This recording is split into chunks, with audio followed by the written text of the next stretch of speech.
Guys जापानमा आएर सकभर चाहिँ तपाईँहरू यदि नयाँ हुनुहुन्छ भने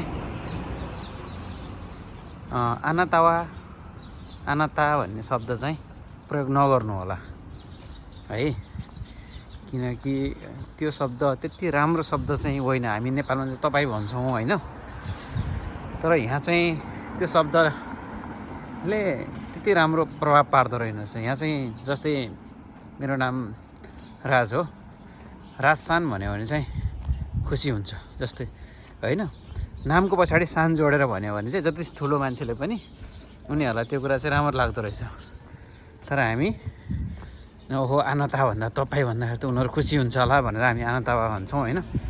बट त्यो चाहिँ नभन्नु राम्रो हुँदो रहेछ है त गाइज।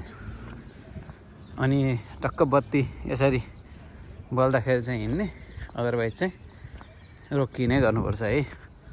यी बाटोमा यसरी सुन्तलाहरू फल्या हुन्छ, यो सुन्तलाहरू टिपेर खानु पाइँदैन। यहाँको रुल रेगुलेसनमा बस्नुपर्छ। यस्तो छ है त गाइज। कामबाट फर्किँदैछु। यहाँको एउटा मैले जानेको कुरा त्यही हो है त। म करिब मेरो घर नजिकै आइपुग्नु लाएँ।